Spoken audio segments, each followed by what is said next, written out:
Yo, what is up, YouTube? We are back with another Mount Rushmore video, and today we are doing the Mount Rushmore for every animated part of JoJo's Bizarre Adventure. We're doing it on how popular they are, how iconic they are, but other factors like strength, the aura factor, stuff like that can be considered.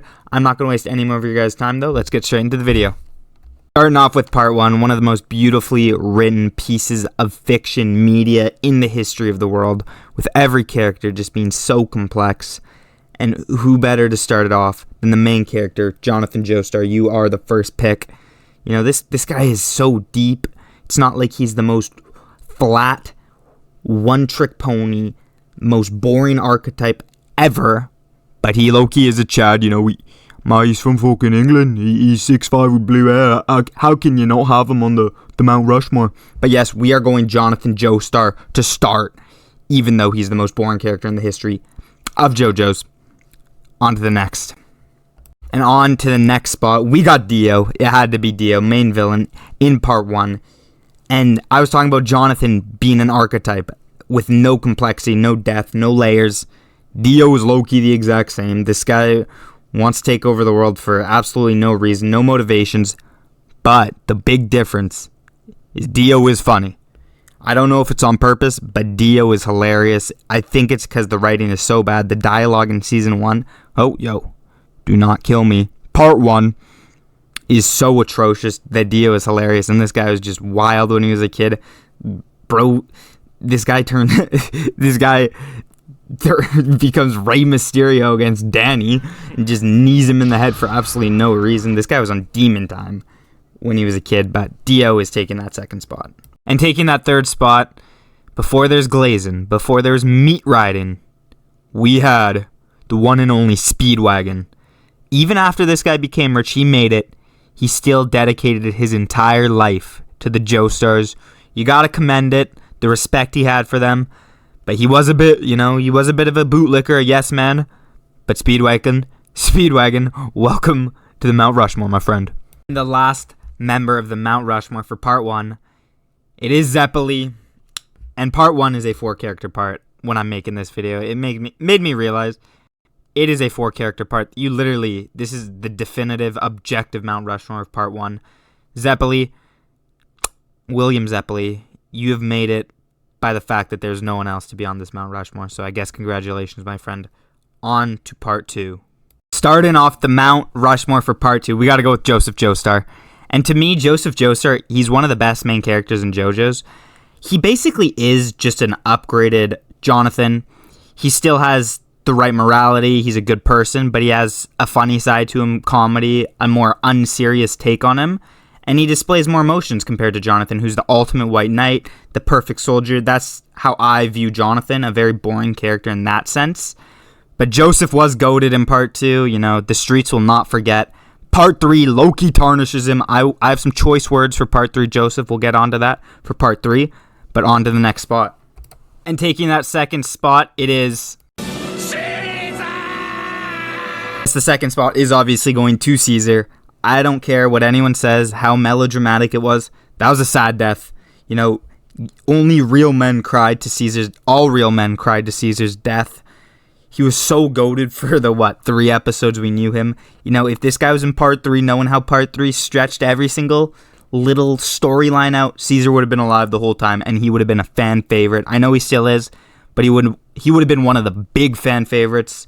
Caesar, you will be missed. On to the next. And taking the third spot, I'm going Wamu over Cars. I do not care. Wamu is a way better villain.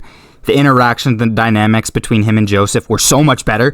Dude, Cars is maybe shown on screen for 5 minutes. This guy achieves the perfect form, and within that same episode or that same time frame, within 10 minutes, he dies. It is ridiculous. Cars is one of the worst villains I've ever seen. The only way Araki could make people sympathize with him or make him not to be this monster archetype with nothing else about him is by making him save a dog. That was the best part of Cars' writing. Cars sucks. Wamu was goated.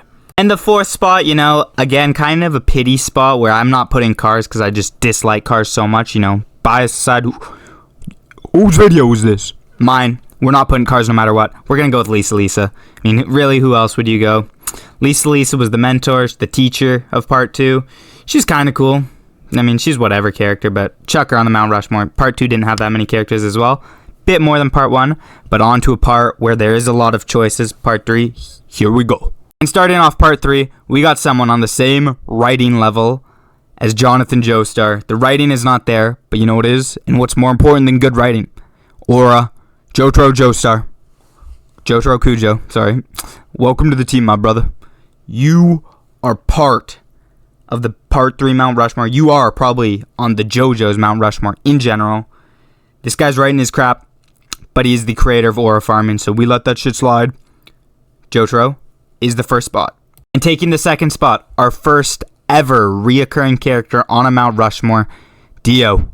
You have made a generational comeback in part 3. You know, your writing has even gotten worse from part 1 somehow.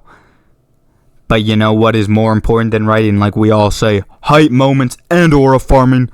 So Dio, you are on the part 3 Mount Rushmore, and you are one of the most iconic villains in anime in general. So you definitely deserve it, my friend.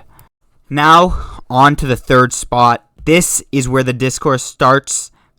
Dio and Jotaro are non-negotiables on the part 3 Mount Rushmore. I'm going to go with Polnareff. I think Polnareff was hilarious. I think his writing was definitely a step above Jotaro, Dio, and Joseph in this part. He actually has good motives and a bit of writing to him with his sister and all, and if he should stay with the team or go, and working for Dio, all that stuff. You know, I can go more in depth in other videos, but this is a Mount Rushmore video. But Polnareff, welcome to the team. And on to the last spot. I'm going Kokuin. Time to go on a quick rant about Joseph Joestar. Yo, they literally turned this guy into straight comedic relief for part 3. This guy does absolutely nothing but scream and complain and then get his ass beat and he needs to be bailed out by the other team. Joseph was absolutely done dirty in part 3. But on to Kokuin, probably the best written character of part 3, right? I mean, it was really sad seeing him go out and realize that those friends he made for 50 days, that was the best time he's ever had in his entire life. And him finding out Dio can stop time, one of the most iconic moments in JoJo's history. And Kokuin was goated. He is a bit unlikable, to be honest, during the midsection, but he does deserve the spot on Mount Rushmore, and his end, I thought, was done brilliantly. Now we go on to part 4, and the first character on the Mount Rushmore will be Yoshikage Kira. Yo, this guy, I'm not gonna lie, when I was a little kid, I did watch part 4 first, so this was the first JoJo's villain I was introduced to, and he's still one of my favorites. This guy is beyond badass. He gives me those Joker vibes. Writing-wise, I don't even think he's that bad. You know, he doesn't really have the greatest motive, but it's a unique motive. It's different. He wants to live a chill life, but the menace this guy has is crazy. The things he's willing to do to live a peaceful life, he clearly contradicts that with the stuff he does. I don't want to get, banned from YouTube by saying it, but Kira's goated. The build-up, I thought it was solid, just showing snippets of him. I feel Rocky could have done a better job, but I don't think it was bad by any means. Kira is my favorite character from part 4 by Country Mile. Taking the second spot, we kind of got to go the main character, Josuke.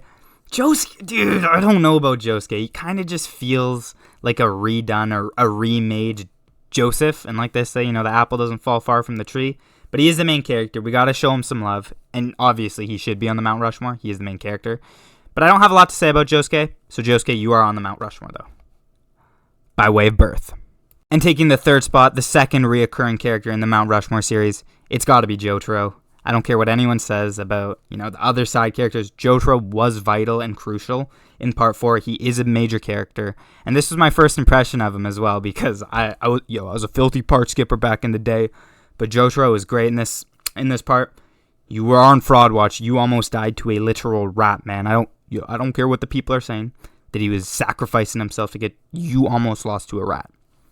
So Jotaro, you're lucky you made it on this part. And the final member of the part 4 Mount Rushmore, it was a hard choice. I went with Rohan because I do feel Rohan's very well known. And I think he's one of Araki's favorite characters, if I'm not mistaken. And yet he does have spin-offs. And Okuyasu was the other choice I was thinking about. And he's more just comedic relief. And I feel a lot of people know Rohan more. He's got a more iconic stand, a more iconic character design. So I do think Rohan made it. And, Koichi, stay on that side. You're not coming close to this Mount Rushmore. But that was the part 4 Mount Rushmore. So far, let me know what you guys are thinking with the Mount Rushmores On to part 5, though. To start off part 5, we're going Giorno. We are going Withered Dio. You know, kid looks like he weighs 100 pounds. But Giorno, what does he do, bro? He's basically blonde Jotaro who weighs 200 pounds less. He's just an aura farmer. Another aura farming main character in JoJo's. What else you gotta say? But he is on the Mount Rushmore. Taking the second spot in the part 5 Mount Rushmore, we're going with Diavolo. And I'm gonna go on a quick rant about these guys, or Diavolo specifically. Dude, this guy has nothing about his character. He's the least fleshed out character I've ever seen in my life. Dude, do we even know what this guy wanted? Besides to erase his identity? Is there anything else? Is that all we have about Diavolo? He is on here, though, because his design is genuinely so good. And he does have an insane amount of aura and a 6 stand. That is why you're on here. But we are not looking past how bad your writing is, my friend. Taking the third spot, we got Bucciarati, the best written character in part 5 by a landslide. And the design, the stand, the creativity of this guy. Bucciarati, super iconic, one of the best Joe Bros. Actually decent writing. And you know, when he died, man, real man cried that day, brother. Taking the 4th spot of the part 5 Mount Rushmore, we're going with Mista. Is he the only Joe Bro who survives besides that little rat Fugo? I think he is, off the top of my head. He's the right-hand man to Giorno. He's got an awesome stand, a very unique stand that always makes you laugh when they show up on screen. And I low-key relate to this guy. I do not like the number 4. So Mista is my 4th pick. Unlucky number. To the Mount Rushmore. On to the final animated part. And starting off with the part 6 Mount Rushmore, we're going with Jolene. I do think she's the best written main character of the first 6 parts by a decent margin. She's very interesting. And it's more of a coming to age because she doesn't even know how to use her stand at the start. So we really go through this whole journey with her. And I think she's pretty iconic. She's a cool character. So she definitely deserves a spot on this Mount Rushmore. Taking the second spot on the part 6 Mount Rushmore. I cannot sing. We are going with Poochie. One of the best. I think he's the best villain of the first 6 parts. I do think part 6 is better. Has the best writing out of any part of the original 6, maybe except part 4. That one's kind of tightly contested, but I definitely lean to part 6. And Poochie's another reason for that. Poochie's a great main villain. He actually has decent motivations. He doesn't even think he's the bad guy, which I love about him. He truly believes in his goals of resetting the universe. And Poochie is one of the most iconic villains. He's got some of the coolest stands. 100% a must on the Mount Rushmore for part 6. And the third spot, Weather Report. Another character who has made it through the sheer power of being a badass and having aura. You know, I know this guy had a pretty tragic backstory, but he's on here because of the aura. I low-key forgot the backstory, I'm not going to lie, because I have not watched part 6 in a hot minute. But Weather Report is one of the most goated characters. That's all I need to remember. And he is 100% one of the most iconic in part 6. And the final member of the part 6 Mount Rushmore, the last member of the Mount Rushmore of this video, hitting the 3-peat, Jotaro, you have made it again. Even though he was only in a couple episodes because this guy gets a disc taken from his head. He low-key mogs the whole cast, bro. He came back. Everyone forgot about every side character. Quick note, part 6 I did say it has the best writing. But, you know, equivalent exchange, it has the worst Joe Bros, let's be honest. But Jotaro mogs, and he is back for another Mount Rushmore spot in part 6. He is the most iconic character in JoJo's. That will soon be Johnny or Gyro. I'm calling it. Or Valentine. But yeah, that was my Mount Rushmore for every single animated part. I want you guys to comment what you agreed with, what you didn't agree with, and what kind of videos you want to see next. Thank you guys for watching. Like and subscribe for more.